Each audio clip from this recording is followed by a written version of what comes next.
Nimroda sy Ninive. Zany no lohahevitra vojerentsika amin'ity alahady 20 volana avril izay nasako anao ampitiavana.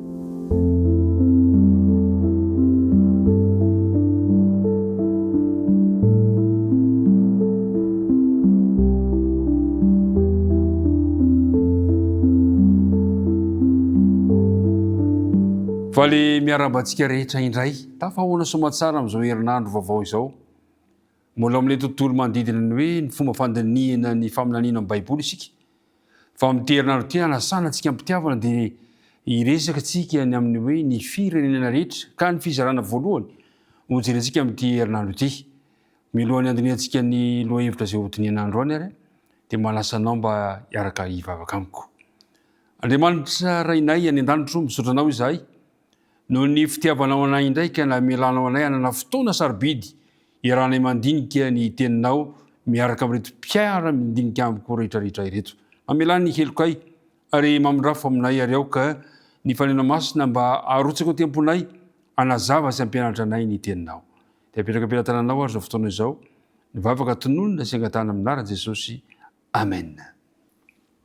Ny fiadanan'ny Tompo anio amintsika mandrakariva eo ampandinihantsika izao dindinika fianarana ten'Andriamanitra izao. Nimroda sy Ninive. Ry mpiara-midinika namana isany no arina ho foninana tsara ho an-taranak'olombelona tany am-boalohany ny sahidina. Fantatsika tsara nefa fa rehefa tafiditra ny fahotana dia voatery ny esorin'Andriamanitra tamin'ny olombelona ilay sa mahafinaritra ny esorina tao ihany koa ny azonaina ary narovana noroahana tany ivelan'ny sahidina ny taranak'olombelona. Mampalahelo fa nanomboka teo dia tsy maintsy niasa mafy isika olombelona mba ho velona. Ny mafy ny fiainana ary fahoriana sy ny fahatsembohan'ny tavantsika no manjary tsy maintsy azontsika hanina hatreo amin'ny fotoana io. Ireo ray aman-drentsika kosa tamin'izany fotoana izany dia nahita vahaolana ihany mba azahoana hoe amerenana indray amin'ny laoniny ilay idena izay nafinaritra sy tsara tamin'izay fotoana izay. Ka dia indreo ireo ray aman-dreny fa nakeo amin'ny vavahadin'ny sahidina izy ireo nanatitra fanatitra sady nanantena fa mbola hiverina indray ilay sahidina izay niala tamin'izy ireo raha vantany voalavo izy. Hoy ny mpanoratra anankiray Ellen White rehefa nanoratra izao teny izao izy ao amin'ny boky Patriarika sy Mpaminany dia milaza izao teny izao mahafinaritra ilay teny ambara hoe teo am-bavahadin'ilay satsy manam-paharoa izay nohidin'ny anjely mpiambina sy nisehon'ny voninahitran'Andriamanitra no nivoriany Adama sy ny taranany rehetra mba hiakofana teo anatrehan'ilay mpamorona sy hanavaozany indray ny voadiny mpankatoavana.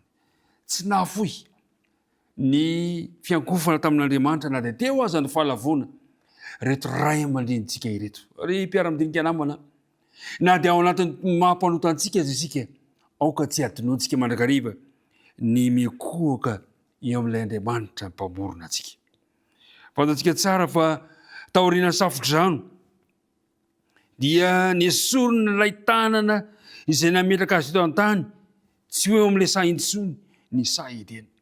Esorina fa ho avy ny fotoana any amin'ny bokin'ny Apokalipsy faminaniana namenan'ny apôstôly Jaona fa mbola ho avy indray ny fotoana izay hamerenana amin'ny laoniny izany sa mahafinaritra izany ilay hoe lanitra vaovao sy tany vaovao amin'ny Apokalipsy 1:20 ka ny 1:1 no ahitantsika izany. Ary amin'izay fotoana izay dia ho be voninahitra noho ilay sahidina voalohany io lanitra vaovao sy tany vaovao io. Mbola hiverina amin'ny laoniny izany. Fa ezaka ilany kosa nefa taoriana safodrano dia nisy kosa ireo izay nitady vahaolana amin'ny eritreritr'olombelona ka dia nanangana fanjakana ivelan'ny fitantanan'Andriamanitra. Iza moa izy ireo? Tao amin'ny taranako Noa. Tao amin'ny taranako Noa dia nahitana an'ilay hoe zanaky Ikusi amin'ny 9 ary Ikusi niteraka Nimroda. Izy no voalohany izay tonga olona mahery tambonin'ny tany. Izy dia mpiasa mahery teo anatrehan'i Jehovah ka izany no nanaovan'ny olona hoe tahaka Nimroda fiaza mahery eo anatreny Jehova. Ity Nimroda ity dia niezaka nanangana fanjakana ivelany ny fitantanan'Andriamanitra ary dia nanangana tanàna anankiray nanangana ny tanànany Babela izy ary dia nanangana ihany koa ny tanànany Ninive. Ireo tanàna ireo dia fantatsika tsara fa tanàna izay nanohitra an'Andriamanitra, tanàna izay nitsangana ho fahavalon'Andriamanitra. Raha ireo razambe tany aloha dia niezaka mandrakariva hamerina amin'ny laona ilay fiankofana amin'Andriamanitra, ny taranaka taterina kosa niezaka anangana fanjakana izay manohitra an'Andriamanitra. Ary mpiara-midinika namana isany aizaho amin'ireo toerana roa ireo no toerana mba misy ahy sy misy anao. Move na dia ao anatin'izao faharatsiana misy aty ankehitriny izao ve, move amin'izao toerana mampanotantsika izao, mbola vitantsika ve ny mikohoka amin'Andriamanitra? Mbola vitanao ve miverina indray amin'ilay fiankofana ataon'ilay ray aman-dreny tany anontany? Sa andeha hanangana fanjakana anankiray tahaka Nimroda, ka nanangana Babela sy nanangana Ninive mba hanoerana sy hitsangana ho fahavalon'Andriamanitra? Amin'ity androany ity dia tiako isika rehetrarehetra mba hiverina amin'ilay fiankohofana amin'Andriamanitra. Satria fantatsika tsara ny voalazan'ny Apokalipsy 1:20, ary io no tiako mba hampahery anao na dia eo aza ny toe-javatra sarotra misy amin'ity fiainana ity.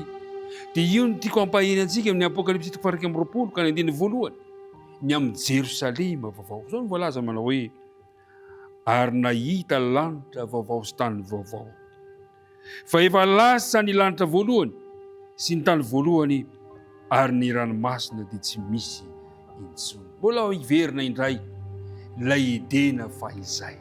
Zany no fanantenana, zany no fanantenantsika, zany no vahaolana omen'Andriamanitra, zany no vahaolana ihany koa antenaiko ary iriko mba ho antenainao. Aoka tsy ny vahaolan'olombelona ka hanangana fanjakana izay hanohitra n'Andriamanitra no andeha ho vahaolana sy fanantenantsika, fa kosa ilay tanàna izay ao manin'Andriamanitra ho an'izao taranaka ankehitriny izao. Koa Andriamanitra ny hitantsika tsirairay avy. Ka natao hoe mieli-patrana mandrakariva aza ny fikomina misy amin'izao fotoana izao fanoherana an'Andriamanitra, dia noho ny amiko sy ny aminao kosa dia ho maro kosa ny verina ny ankohoka amin'ilay Andriamanitra mpamonjy antsika. Ny Tompony ombanao, hitantana anao indray amin'ity tontolo andro ity, ka tsy afoy, tsy hasaraka anao an'izy. Hiaraka hivavaka isika. Rainay eo izay ny an-danitra, misaotra anao izay noho ny amin'izany tantara izany.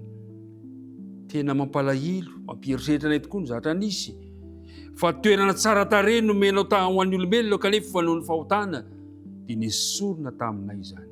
Mampanantena kosa nefa ianao ho avy amin'ny fotoana mbola mirenana amin'ny laoniny izany toerana mahafinaritra izany. Aoka izany Tompo no handrandrainay, aoka izany no hifantohan'ny masonay, ary aoka izany no hifantohan'ny fanantenanay, ary dia hiankohaka aminao ilay mpamonjy sy mpamorona anay izahay.